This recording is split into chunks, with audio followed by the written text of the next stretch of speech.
the organizers for the invitation and to give me the chance to come to this great country and meet with you guys here in Greece. My topic is related also to Alzheimer's disease, and actually, while we had now an introduction about Alzheimer and dementia, so in our case, we wanted to understand the mechanism by which extra virgin olive oil and oleocanthal actually can affect the Alzheimer's disease pathology and the possibility and to understand how it can protect against Alzheimer's disease. So when we talk about Alzheimer's disease, it is the most common form of dementia. It is characterized by several hallmarks, and those are related to, as you can see here, it is related to the increased level of beta-amyloid that you heard about just now.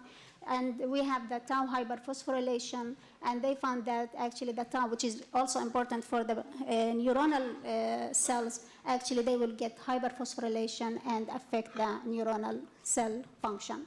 In addition to that, you will find also astrogliosis, neural dystrophy, and neuronal loss, in addition to some vascular alteration. Maybe all this, I summarized it here in the figures below, where you can see here. Now, according to what we, at least in my laboratory, we believe is that Alzheimer's disease has some vascular component where when the blood-brain barrier function, and I will tell you a little bit about blood-brain barrier in the coming slides, that when there are some disturbances in the blood-brain barrier, this will allow for the decreased function of the PPP to protect the brain. This can allow for increase in the beta-amyloid levels that you can see it here, resulting in a plaques formation, in addition to formation of a neurofibrillary tangles that are associated with the tau hyperphosphorylation. And this can result further in neuronal death that can further lead to this side of the brain that can show as atrophy or kind of reduction in the size of the brain. Now, since we are talking about the blood-brain barrier, just to show you and just to envision the blood-brain barrier here. So if you can see, this is the brain, and these red vessels here are kind of formed from, you have the blood vessel that is, in these blood vessels, you will find that composed of endothelial cells here, in addition to the presence of other brain cell components, and this all together, we will call it the neurovascular unit. However, for us, we are focusing on the blood-brain barrier that can be seen in this slide here, and that we believe that oleocanthal and EVO targets these, the blood-brain barrier and these cells. Now, why the blood-brain barrier? Because several studies showed and related that in Alzheimer's disease patients, they found that there are some disturbances in the function and the integrity of the blood-brain barrier. Now, if this is here, if this is here in a kind of represent the healthy vessel. Now, in Alzheimer's disease patients, you will find that due to the accumulation of beta-amyloid on the vascular unit, you will find that this will result in the disruption, and this can result in dysfunctional blood-brain barrier. Now, we heard about beta-amyloid. Beta-amyloid, it is produced from this here protein, large protein, that when it is broken down by multiple enzymes, it will produce beta-amyloid that can further, if the level increases, it can further aggregate and form deposit. Now, you will find that this side here is what is known as the amyloidogenic pathway. So this pathway here that results in the formation of the toxic peptide, which is beta-amyloid.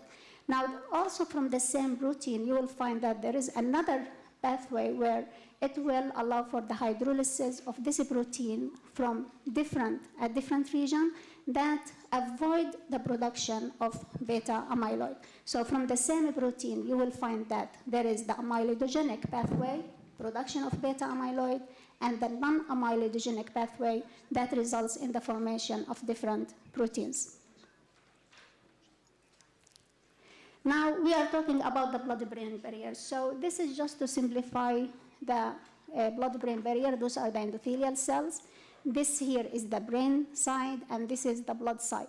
Now, at the blood-brain barrier, or the endothelial cells of the blood-brain barrier, you will find that there are several proteins that are expressed there. So those proteins are very important to maintain when they are functional and expressed at the right level. They are very important to maintain the function and the integrity of the blood-brain barrier. Now, I will focus here on some of the proteins that are related to beta-amyloid. Now, we have here what is known as the low-density lipoprotein 1, and we have here what is known as the P-glycoprotein, and those are some degrading enzymes. Now, these proteins here, they are very important for the removal or clearance of beta-amyloid from the brain to the blood.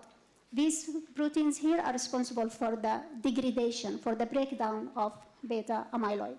Now, when we talk about aging and also in Alzheimer's disease, it is reported by other investigators, in addition to our studies, we showed that actually these proteins are down-regulated, or they are decreasing with aging and also in Alzheimer's disease.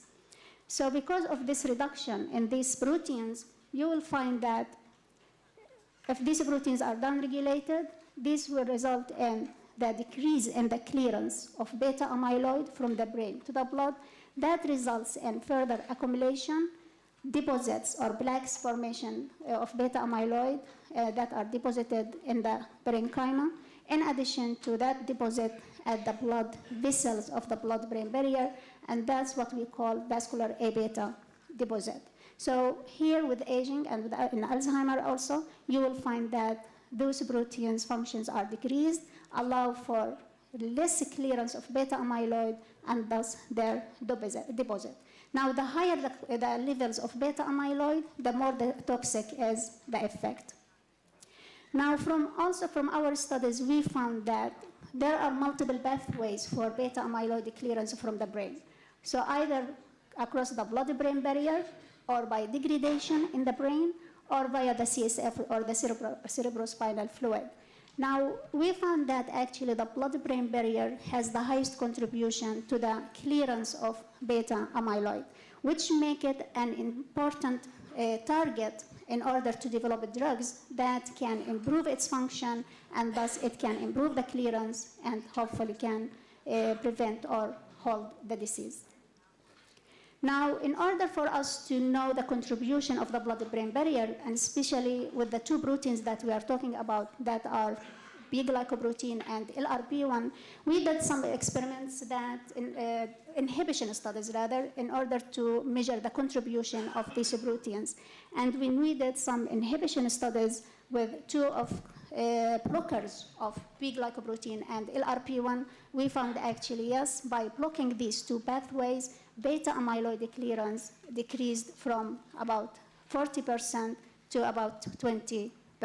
So the idea here from this slide that there are two proteins that are very important for the clearance of beta-amyloid, that with aging and Alzheimer's disease, they are down-regulated. So if we target these proteins, that we upregulate them, then in this case, maybe we can enhance the clearance of beta-amyloid, and hopefully we can find some kind of approach to treat the disease. Now, of course, we all know that for Alzheimer has no treatment. And in order for us to treat the disease, certainly we have to focus what targets we have, or what is that we have to target and as a therapeutic approach. So in this case, for our case, we are talking about the blood-brain barrier. We are searching for molecules that can enhance the clearance of beta-amyloid. And in this case, we thought about searching the literature. Now, while we are working also with other molecules, however, when we wanted to go for diet and searching the literature, we found that actually with sticking to Mediterranean diet, or the publications literature indicated that sticking to the Mediterranean diet can improve the cognitive function in patients. So we thought, what is the most component of the Mediterranean diet? And obviously it is extra virgin olive oil. It is one of those components that are main component of the Mediterranean diet. So we thought, if we can, how about we try administering this EVO and see whether it will affect the pathology of Alzheimer's disease and understand the mechanism. If it improves the cognitive function, what is the mechanism by which EVO or extra virgin olive oil can improve this function? So, and because we are talking about mechanisms, so of course we used animals for the experiments. And for these experiments, we used one of the available olive oil, extra virgin olive oil available in the market. And first, before applying or using it to our experiments, we did some analysis using high-resolution mass spectrometry as well as some HPLC work in order to quantify oleocanthal level as well as oleuropein aglycone. And this is the level that we found in the oil we used in the subsequent studies. Now, this is the study design. For these experiments, we use an animal model for Alzheimer's disease, and it is known here. It is the TGSWDI. It is a transgenic animal that expresses the pathology of Alzheimer's disease. So what we did here, we divided our animals into 3 groups. One group was in control food. Another group that was, we started treating these animals at the age of 4 months for 3 months. So we started at 4 months of age and ended at 7 months of age. And the idea here that we started at 4 months because we wanted to see if the pathology already started and we introduced EVO, is it able to treat the disease? And for the other group, which is EVO with 6 months, we started the treatment at 1 month of age. So we wanted here and continued for 6 months and until the age of 7 months. Now, the idea here that we wanted to see whether EVO, when we started treatment before the onset of the disease, whether it will be able to prevent it or not. And then at the 7 month of age, the animals were sacrificed and we collected the brains for analysis. Now, we performed an experiment that where we administered here exogenous beta-amyloid in order to measure its clearance, to measure the effect of EVO on the blood-brain barrier that we talked about earlier. So what we found here, actually using this modified method by us, we found actually that EVO was able to increase the clearance of beta-amyloid from the brain across the blood-brain barrier. Now, our hypothesis was related to increase the proteins that are related to this clearance. So which means here, if we increase this, and we increase this at the blood-brain barrier here, or the endothelial cells of the blood-brain barrier, this will allow for enhanced clearance. So what happened here, actually, yes, we were able, or EVO was able to increase these 2 proteins. Increasing these proteins allowed for the higher clearance of beta-amyloid. And we confirmed that these 2 proteins increased by the experiment here, where you can find that. For example, this is for the first protein, there is induction here or increase in the level, as well as for the second protein where there is increase in the level. These are in the brain capillaries or the brain vessels of these mice. Now, in addition to increasing the clearance across the blood-brain barrier, also here, one of the most toxic moieties in the brain of Alzheimer's disease patients, there are what is called beta-amyloid oligomers. When you have more than monomers of beta-amyloid come in aggregation to form what is called oligomers. Now, those oligomers are toxic. So we wanted to see whether EVO treatment actually can reduce these oligomers. So what we did, we analyzed the brain that's been collected, and we measured the effect of EVO on the oligomers levels. So what we found, actually, treatment for 6 months with EVO at early age was able to reduce these toxic oligomers of beta-amyloid, and however, this effect was not seen with the treatment group, which is for 3 months. Also, again, this is a section from the brain, where the hippocampus is shown. Now, this green color here represents the beta-amyloid deposits, and this is for control food. This is for 3 months treated animals with EVO, and this is for 6 months. You can see here, compared to the control, that there is a reduction in the beta-amyloid levels in the brains, indicative that beta-amyloid reduced the levels of deposited and available beta-amyloid in the brain of these animals. Now, in addition, we mentioned about tau hyperphosphorylation at the beginning, and we said that in the brain of Alzheimer's disease patients that we could detect the neurofibrillary tangles that are formed because of the hyperphosphorylation of tau. Now, these tau proteins are very important for the structure of the neuron. When they are hyperphosphorylated, the structure of the neuron will collapse. That results in formation of neurofibrillary tangles. Now, another mechanism by which EVO can work, it reduces the hyperphosphorylation of tau, and actually this effect was better observed with the 6 months treatment compared to the 3 months treatment, indicative that if we start before the onset of the disease, this can improve the pathology or decrease the pathology associated with Alzheimer's disease.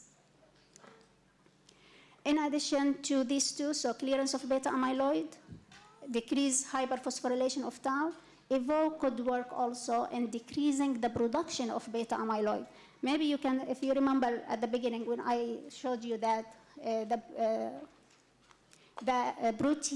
this protein, the APP protein, that can go either toward the production of beta-amyloid or the other way where it avoids the production of beta-amyloid. EVO, from the studies and the experiments we did, we showed that EVO was able to reduce the beta-amyloid production and increase this non-amyloidogenic pathway. So as you can see here, when we measured it at 6 months treatment, we found that EVO was able to reduce beta-amyloid production and increase the other side of the processing of APP, and this means when you decrease the beta-amyloid production, you will have less of that toxic protein available in the brain, and thus it will decrease its deposit. Now, we did simple kind of behavior studies to measure the cognitive function, and we found again with 6 months treatment of EVO, we found that the cognitive function of these mice was improved compared to the control mice that was fed with control food. And also we found that starting a treatment after the pathology starts actually didn't enhance or improve the function of in these mice, the cognitive function. So obviously here that we can say that maybe the long-term intake of EVO before the onset of the disease, this can prevent or at least to halt the disease according to the results of this study. Now, because we are also interested in oleocanthal being one of the major components in extra virgin olive oil, so we thought about how if we try and to identify whether that positive effect that been observed with extra virgin olive oil is related to oleocanthal. So we conducted similar studies with oleocanthal in transgenic animals of Alzheimer's disease model. Now, for the extraction of oleocanthal, we used our published paper available already in the literature in collaboration with one of the faculty in my department, Dr. Sayed, who extracted oleocanthal according to his established procedure in the literature. Now again, very important to know here that when we started this experiment, we didn't know what dosage to give these animals because we were actually the first to introduce or to give oleocanthal in vivo in order to test its effect in animals. So we tried at the beginning to give different doses and monitor the bioavailability of oleocanthal in these mice. However, it was very difficult, as Dr. Lee indicated in his presentation. It was very difficult to monitor and see oleocanthal, and thus we decided to go for a single dose, which is 5 milligram per kilogram per day, and we gave this oleocanthal dose for 4 weeks. Now, we followed the same procedure. After the administration of oleocanthal for 4 weeks, we conducted some clearance studies, and then we sacrificed the animals for some brain analysis. Now, again, oleocanthal enhanced the clearance of beta-amyloid across the blood-brain barrier, and this enhancement was associated with the increase in the proteins that are responsible, or major proteins that are responsible for its clearance, that are here, P-glycoprotein and LRP1. In addition to that, oleocanthal also increased the proteins that are responsible for the breakdown of beta-amyloid, that as can be seen in these two proteins. This one with the oleocanthal compared to the control, and this is with oleocanthal compared to the control. So actually, there are two pathways for enhancing the clearance by oleocanthal. It is by the enhancement of clearance across the blood-brain barrier, as well as by enhancing the clearance through the degradation of increasing the expression of the two enzymes responsible for the degradation of beta-amyloid. Again, you can see here that oleocanthal decreased beta-amyloid deposit, and you can see here the green color is for beta-amyloid, and you can see with oleocanthal this green staining here, which is representative for beta-amyloid, actually decreased with the oleocanthal treatment. In addition, interestingly here, we found also, in addition to reduction in parenchymal, or in the brain level of beta-amyloid, also we found that there is a reduction in the vascular level of beta, or deposits of beta-amyloid. So this is with the control treated animals. This is with oleocanthal. Now, the green color here represents the beta-amyloid that you can see here significantly reduced, and the red color here represents the brain vessels, where you can see that beta-amyloid where it is deposited. So you can see that with the treatment of oleocanthal, we have reduction in that vascular deposit.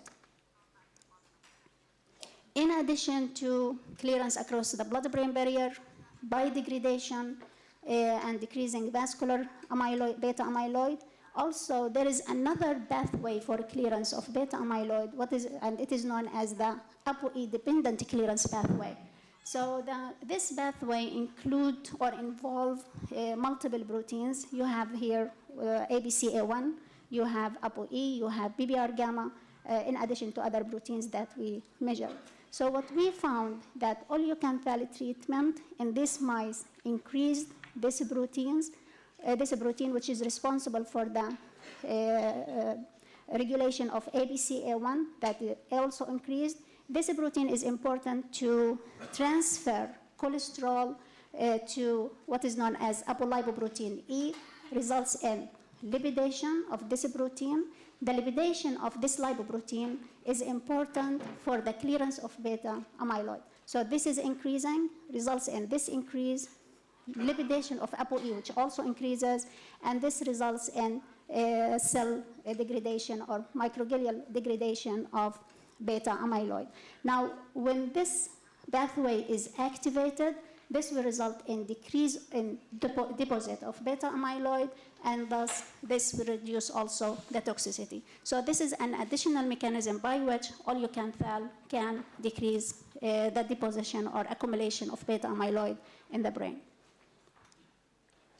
Now, when it comes to beta-amyloid production, treatment for 4 weeks with oleocanthal in these mice actually didn't affect the production of beta-amyloid. Now, it could be either related to the short period that oleocanthal being given to the animals, or maybe it could be affected by other components that are provided by the extra virgin olive oil given in the previous study. Now, in addition to those, another mechanism that oleocanthal could target here is that now, this is just to explain what you see in Alzheimer's disease patients, that there is what is known the astrogliosis. Astrocytes are another cells that are expressed in the brain. In normal brain, this is the astrocytes, how they look. However, upon activation, because of beta-amyloid, you will find that they become different in shape and bigger. So in this is also related to the production of inflammatory or what are known as cytokines. So those cytokines are toxic, actually, that are produced by the astrocytes are toxic to the neurons. So knowing this fact, we wanted to see the effect of oleocanthal on these active astrocytes, in addition, and the levels of the cytokines that are produced by these astrocytes when they are activated. Now, what we found here that actually oleocanthal treatment was able to reduce the activation of these astrocytes. So this is the control group, and this is the oleocanthal treatment group. Now, here in this small square, you will find that in control mice, you will have activated astrocytes indicative of the pathology of the disease.